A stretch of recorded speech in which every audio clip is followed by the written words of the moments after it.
Gracias. Antes que nada, felicito a todos los panelistas. Una pregunta. Si nosotros estamos sabiendo que en la secuenciación o en el desarrollo digamos, del análisis del BRCA1, BRCA2, se han encontrado mutaciones puntuales específicas de los pacientes mexicanos, mi pregunta, ¿esto puede repercutir estas mutaciones en la terapia que actualmente existe, específicamente con olaparib, para el tratamiento, digamos, para la respuesta antitumoral con este medicamento? Porque no son las conocidas, digamos, no son las que las comunes, ¿sí? Bueno, sí. Muy buena pregunta, doctor. Mire, en el tema del diagnóstico genómico y o genético, hay un tema pues, que nos puede dar, por ejemplo, para BRCA. Nosotros hemos secuenciado full análisis de BRCA1, BRCA2 como, yo creo que estaremos en los 400 casos, y hemos encontrado mutaciones no canónicas en el tema de que pues, están reconocidas de población judía tipo Ashkenazi, ¿no? Y que pareciera ser que son mutaciones propias de nuestra población. Para un uso clínico de estas para un uso clínico de decisión terapéutica para utilizar, como bien dijo el medicamento olaparib, ¿no? Sí, olaparib. Se requiere una validación clínica y demostrar en un modelo preclínico que realmente va a parar el crecimiento tumoral, en un modelo murino que va a destruir el tumor, para poder llevarlo mutaciones no canónicas. Ahora, inclusive hemos determinado muchas alteraciones que tienen categorías de variantes no patológicas, de significado desconocido, que eso implica que requieren un análisis genómico funcional para demostrar que realmente tiene implicaciones en la tumorigénesis. Entonces, la verdad es que eso es bien complicado. Esa información hay que traducirla desde un punto de vista analítico, clínico y analítico molecular. Sin embargo, pues en este momento para dar ese medicamento no hay como cierta mutación que tenga que tener la paciente. Simplemente tiene que ser positiva a una mutación en BRCA1 o en BRCA2 para ser candidata a darle el tratamiento. Como dice el doctor Astudillo, pues se necesita todavía mucho más estudio para conocer si hay ciertas mutaciones que tengan como más sensibilidad o que no la tengan hacia este medicamento. Pero en este momento la indicación es únicamente que tenga una mutación conocida, o sea, patogénica más bien, y no estas de significado clínico incierto o polimorfismos en el gen, sino simplemente que sea una mutación patogénica en cualquiera de estos dos genes. Para complementar la respuesta que han dado ambos, el olaparib usa una vía alterna de reparación. Entonces, como dice la doctora Vidal, basta con que esté presente una mutación para que sea candidato a este tipo de tratamiento, hasta ahorita aprobado para cáncer tumoral.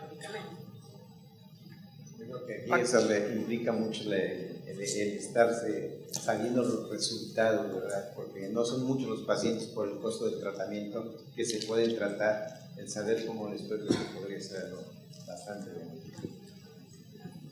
Vamos a pasar con el doctor Jaime de la Garza, por favor, y enseguida que el doctor Atié. Es para la doctora Aguilar. Y esta es una pregunta con respecto al fenómeno de Angelina Jolie. Una paciente mía con cáncer de mama, con una hermana con cáncer de mama, con la mamá de cáncer de mama, y la hija de 20 años viene y me dice que si se hace un BRCA1, BRCA2, y que qué posibilidades tiene ella de tener un cáncer de mama. Mi pregunta es, a una chica de 20 años se le puede hacer esta prueba, y si esta prueba es positiva, esta mujer tiene la posibilidad de tener un cáncer de mama a los 40 años, por decirlo, o hasta los 50 años. ¿Qué es lo que ustedes recomiendan a este grupo de mujeres tan jóvenes? Que llevar toda una vida de 30 años pensando que van a desarrollar con seguridad el cáncer. Cuando hay antecedentes familiares de cáncer de mama y si en esta familia ya está demostrada una mutación en BRCA, a partir de los 18 años, quienes estén interesados en realizarse el estudio se lo pueden realizar, son candidatos. Es importante durante el asesoramiento genético conocer cuáles son las expectativas de la paciente respecto al resultado. Y en el caso de un resultado positivo, pues la cirugía no es la única, la cirugía reductora de riesgo no es la única alternativa. Por la edad que presenta la paciente, pues tendría otras opciones y el ser portadora de una mutación no es sinónimo de que vaya a desarrollar cáncer. La probabilidad de desarrollar cáncer teniendo la mutación es de un 80%. Es una probabilidad alta, pero no llega a ser un 100%. Entonces, es muy importante, además del asesoramiento genético, tener una relación o una colaboración estrecha con psico-oncología para tratar estos aspectos de ansiedad muy particulares de cada paciente, sobre todo en las mujeres jóvenes como su paciente. Acá el doctor... Un poco para complementar la respuesta, en estos casos se prefiere siempre iniciar la prueba molecular con la paciente que tengamos afectada viva. En este caso, si usted tiene a la paciente que es la mamá o la tía o alguna otra familiar que esté afectada viva, en ella se iniciaría la prueba molecular. El hecho de que se lo haga la chica de 20 años y salga negativo, pues no quiere decir que eso no es un síndrome de cáncer hereditario. Seguramente sí lo es, y es más fácil diagnosticarlo en alguien que esté afectado vivo. Una vez que se diagnostique la mutación en esta familiar, ahora sí se busca en la chica de 20 años para saber si ella es portadora o no de esa mutación familiar. Y justo con lo que decía la doctora Dione, pues ya va todo el asesoramiento genético pre-prueba para saber qué expectativas son las que ella tiene acerca de la prueba. Y no es que vaya a esperar 20 o 30 años con la angustia de que ella va a tener en algún momento un cáncer. Digo, tenemos pacientes que tienen 21 años, que son positivas para BRCA1 o BRCA2, y bueno, no esperaron todo ese tiempo a desarrollar el cáncer. No son pacientes muy jóvenes que ya lo desarrollaron justo porque tienen esta mutación germinal. Y es muy importante también que los psicooncólogos estén muy de cerca de este tipo de pacientes, porque sí, realmente la angustia es muchísima, justamente antes de conocer el diagnóstico, si es o no positiva para la prueba. Y justamente cuando surgió, digamos, este efecto Jolie, que de hecho ya se llama así, muchas mujeres seguramente los visitaron en sus consultorios para solicitarles esta prueba y muchas de ellas ni siquiera estaba justificado el hacer la prueba. Otras tomaron mucha conciencia y justo como su paciente que sí tenía antecedentes de cáncer, pues se preocuparon por hacer la prueba y lo único, digamos, requisito es que sean mayores de edad porque es una prueba que ellas tienen que decidir si quieren o no conocer esa información y es el único requisito. Una vez que se hace la valoración psicológica y por genética, también podemos decir, bueno, esta paciente en este momento no está lista para recibir una noticia como esta, porque puede causarle mucho más angustia y no la va a ayudar en nada y no la va a beneficiar en este momento el conocer esa información. Gracias, doctor Díaz. Sí, felicidades por las presentaciones. La verdad, el doctor Lagarza me ganó la pregunta porque estamos entrando como a un nivel cuando empezamos con el cáncer. No le ven a decir a mi paciente que tiene cáncer porque se va a morir. O como cuando empezamos, o se va a suicidar porque tiene cáncer. O como cuando empezamos hace muchos años con la parte de oncología, primero hay que pensar en cáncer. Entonces, para poderlo diagnosticar hay que pensar en cáncer. Entonces, ahorita me siento como en la genómica, como 30 años atrás, de lo que... Bueno, soy cirujano, nadie es perfecto. Yo tengo dos preguntas. El P53 siempre fue el gran misterio y fue lo que fue estudiándose por muchísimos años. La pregunta a la doctora Aguilar es, ¿por qué le llama el guardián del genoma? Y la segunda pregunta es a la doctora Hidalgo. Cuando usted preguntó quién mandó a consejo genético antes de tener las pruebas a los pacientes, pocas personas levantaron las manos. Pero ¿hay alguna guía?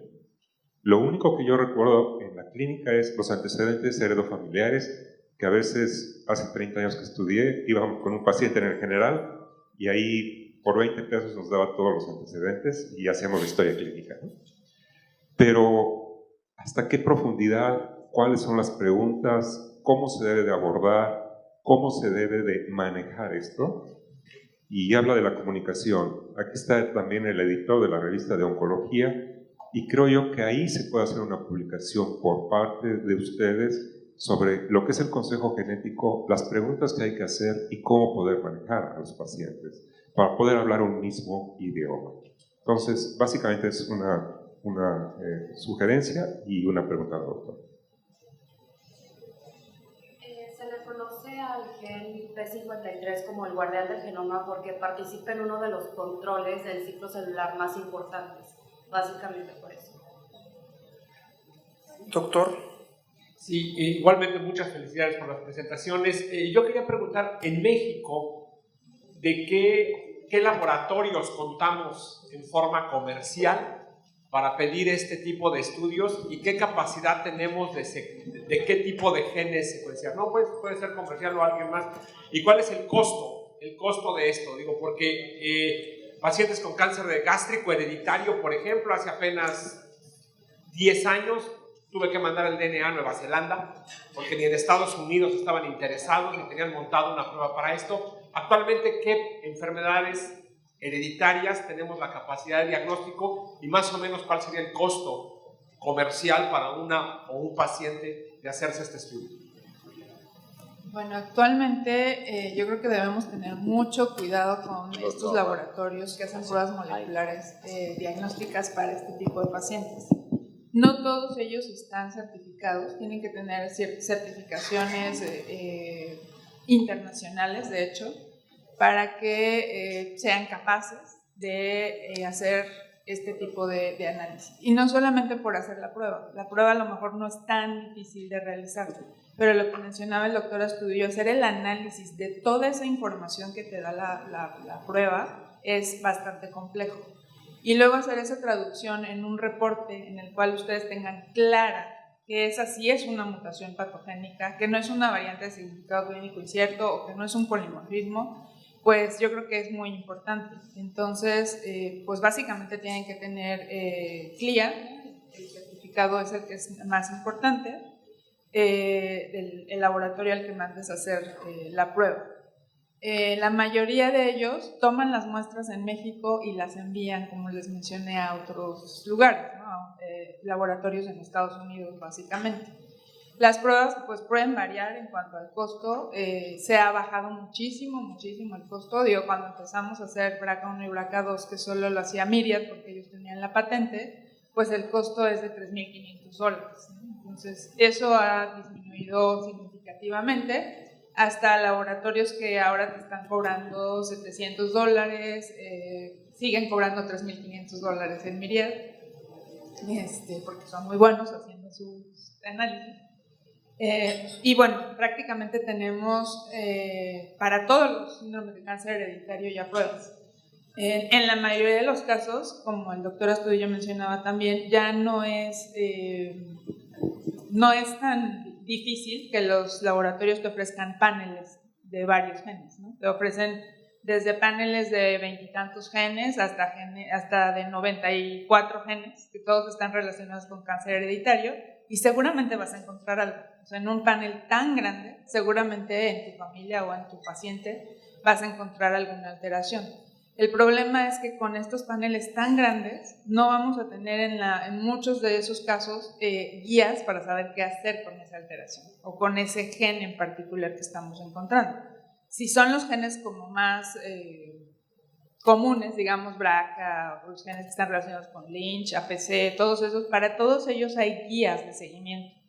Pero para otros genes que son raros y que a lo mejor es la primera o la única mutación que se ha reportado en tu paciente, pues ahí sí es un poco difícil poder saber si esa mutación es la causante del síndrome. Pero bueno, en general sí tenemos ya la capacidad de hacer para cualquiera de los síndromes de cáncer hereditario pruebas moleculares.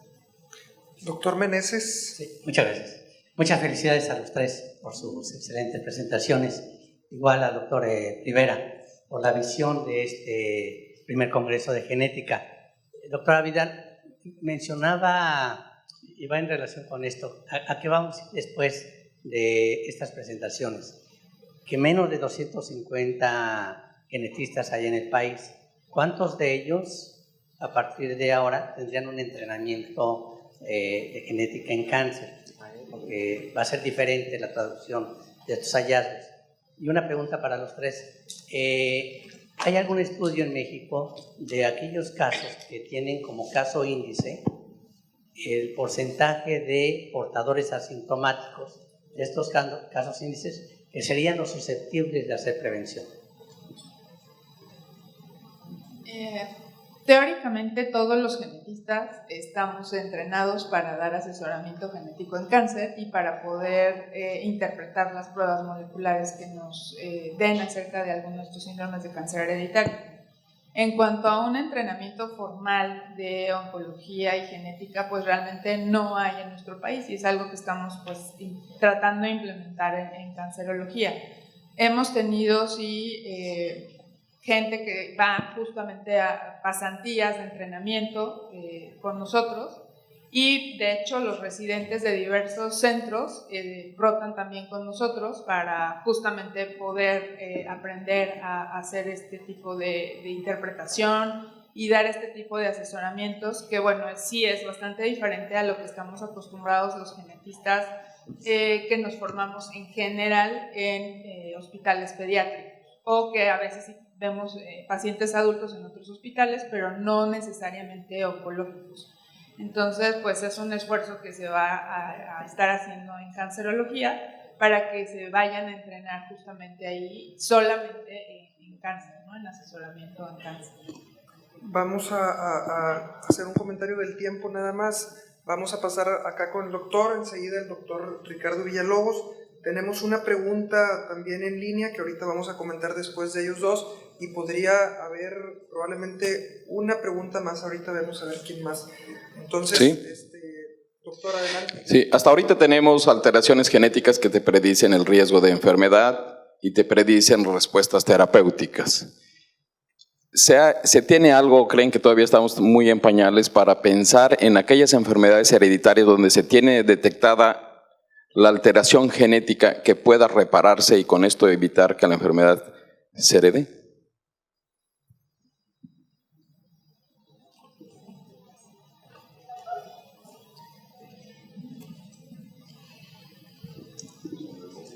A ver, perdón, doctor, perdón, no capté todo el concepto. Las alteraciones genéticas que ya se conocen, que sabemos que se van a heredar, no hay algo todavía que podamos intervenir, por ejemplo, a nivel de óvulo o de esperma, si ya se hace fertilización in vitro y todo esto, que puedan reparar, así como puso la portada, donde están reparando ahí el cromosoma, que se pueda hacer. Sí, buena pregunta. Sí, doctor, sí se puede y ya se hizo. El primer protocolo lo hicieron con un embrión humano en Inglaterra y se llama DNA Edition. El concepto consiste en mandar un sistema basado en algo que se llama CRISPR-9, que es un sistema enzimático de autocorrección que va sobre una región específica a modificar. Es todavía prematuro, digo, ya lo hicieron en un embrión, no sé si lo van a dejar nacer, creo que no, nada más fue desarrollarlo y después lo truncaron, pero ya lo hicieron para demostrar que realmente se puede. Y estamos hablando de alteraciones pequeñas, ¿no? Mutaciones puntuales, pequeñas de lesiones, microlesiones, pero la intención es hacer inclusive reparación ya grande. Se llama edición del DNA o DNA edition. Sí. Además, existen y se han estudiado otras funciones como los microRNA, pero hay que recordar que una mutación no es suficiente para que se desarrolle el cáncer y esos genes tienen una función normal, tienen que cumplir una función que al hacer estos tipos de edición o terapia génica pueden repercutir a otros niveles. Y básicamente lo más importante es que un solo gen no es el que va a determinar el desarrollo del cáncer. Ocurren muchos fenómenos para que esto ya se presente. Y creo que quedó pendiente contestar una parte de la pregunta que hicieron de este lado de cuáles serían las características para pensar en cáncer hereditario. Pues la edad de presentación joven o más joven en comparación con la epidemiología del cáncer de que estamos hablando, mama, colon, ovario. Características particulares del tumor, como un carcinoma medular de tiroides o un cáncer de ovario seroso, pues hay que sospechar de algo hereditario cuando se está presentando de forma bilateral en los órganos pares, ya sea ojos, riñones, mama, y cuando hay historia familiar de otros tipos de cáncer y que en conjunto se puede diagnosticar un síndrome de predisposición a cáncer. El diagnóstico siempre va a ser clínico, no siempre es posible hacer el diagnóstico molecular y no siempre es necesario, porque la clínica es lo que manda. No olvidemos que los genetistas somos médicos, somos clínicos y no somos solicitadores de estudios. Doctor Ricardo Villalobos. Sí, gracias. No sé si sea oportuna mi pregunta y cómo interpretarla. Hace un par de días me llegó un resultado de una biopsia de cáncer de pulmón que dice que es positivo el reordenamiento para ALK y que se analizaron 50 células.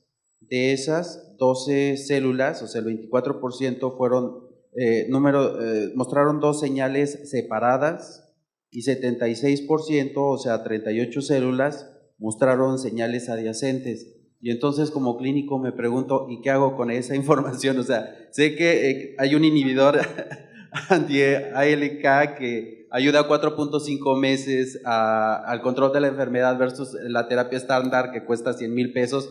Pero digo, 50 células son suficientes para analizar. ¿Y qué significa 2 señales separadas y señales adyacentes? Entonces, digo, ¿me pueden explicar, por favor? Encantado.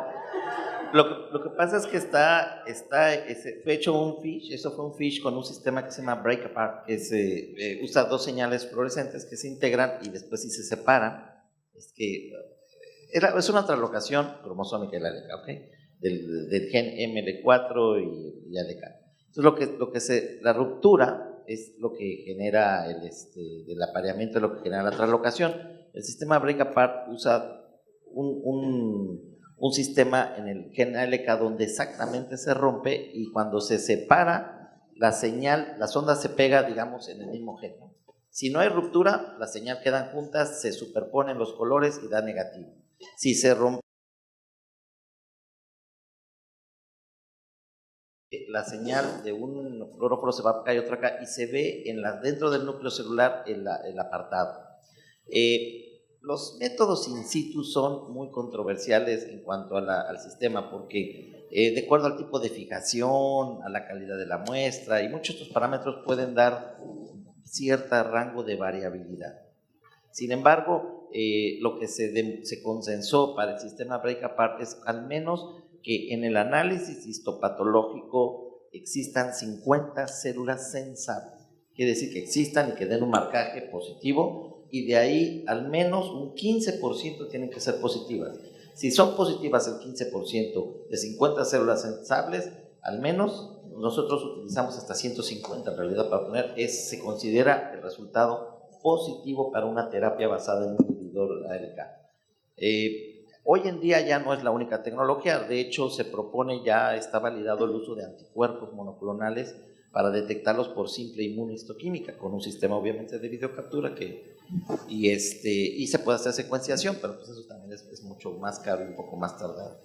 Pero el concepto es así. Ahora, ¿por qué se reporta así, Ricardo? Porque, ¿sabes qué pasa? Lo que sucede es que hay un consenso mundial, o sea, cuando uno valida sus plataformas y se valida con la FDA o con el Reino Unido, nosotros estamos validados en Europa, Estados Unidos, la evaluación no nomás es hacer el resultado bien, sino cómo reportarlo, y nos exige, por ejemplo, meter esos datos.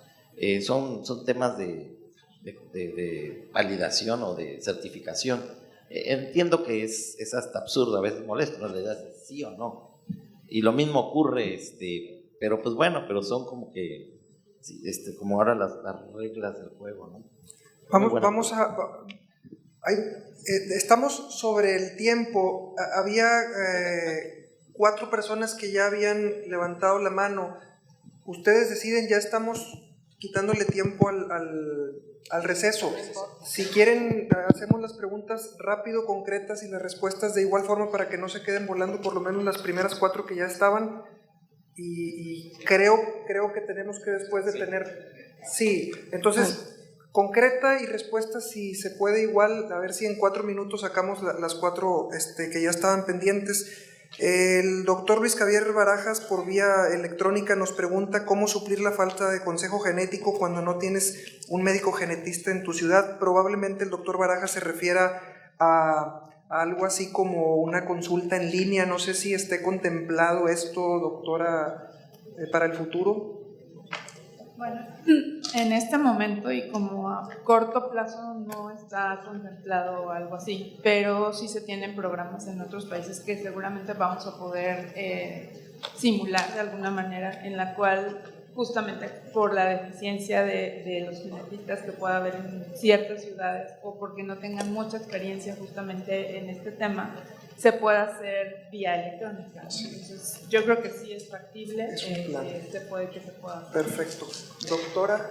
Sí, bueno, yo tengo la inquietud de preguntarles a todos los panelistas de que si existe ya una plataforma nacional en el cual, considerando lo que comentó de los biobancos, que se tenga la información, pero del biobanco nacional, y si estos, así como comentaba la plataforma de Aurora, y si de estos también se ha contemplado que se tenga ya el perfil en específico nacional para ciertas poblaciones de nuestro país, pero que sí también contempla población pediátrica, tomando en cuenta lo que comentaba de que muchas veces se tiene la determinación genética, se cuenta con el perfil, la valoración del genetista, pero sabemos que algunos síndromes pues eventualmente evolucionarán a algún tipo de neoplasia. Entonces, justamente para lo que comentaba de previo a la clínica oncológica, y sí existe la posibilidad, porque muchas veces esta parte se conoce, pero si se le dio un seguimiento junto con el oncólogo, para que también se conozca la clínica con la cual evolucionó. No sé si exista esta plataforma o está en posibilidad de desarrollarse, porque sería pues de mucha utilidad para todos que existiera esto. Sí, el proyecto Aurora es una plataforma que va en su 2º año y que contempla una validación clínica. De hecho, están participando y van a seguir participando este año evaluadores clínicos y obviamente también bioinformáticos y biólogos moleculares. Entonces, es un proyecto complejo. Yo esperaría que tardaría otro año más todavía, aunque ya lo utilizamos, lo podemos utilizar, pero necesita seguir haciéndose un tipo de validación, que es la siguiente fase. Ahorita todavía está en la fase de implementación y cómo operaría, pero la verdad es que sí. Que depende de biobancos, no, porque más bien depende de estudios multigénicos. O sea, lo que hemos estado haciendo es ir complementando los estudios multigénicos con este tipo de análisis. Y en esta fase del proyecto, por ejemplo, hay la intención de evaluar un set de pacientes multigénicamente para someterlos al análisis bioinformático. Última pregunta, doctor Ochoa, por favor. Un micrófono al doctor Ochoa. Gracias. Pues celebro que la Sociedad Mexicana de Oncología haya organizado este evento. Felicito a los panelistas por la extraordinaria exposición de cada uno de ellos. 2 cosas muy puntuales. La primera, ¿qué pasa con IMEGEN en este país? Que creo que sería un ausente importante en este evento. Es importante saber qué tanto podemos apoyarnos en IMEGEN, qué opciones nos está ofreciendo y no escuchamos nada al respecto. Y segundo, el aspecto de la genética implica no solamente los retos de psicooncología, sino vienen los aspectos legales, los aspectos jurídicos y los aspectos éticos que sería deseable que en un momento dado se traten dentro de estos simposios. Gracias. Muy bien. ¿Algún comentario? Bueno,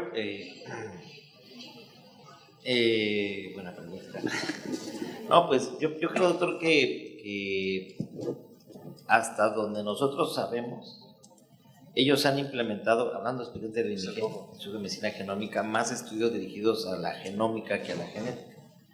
Y tienen una política un poco diferente en cuanto al análisis, porque se apoyan o el material lo envían más a Estados Unidos, que eso también lo sabemos.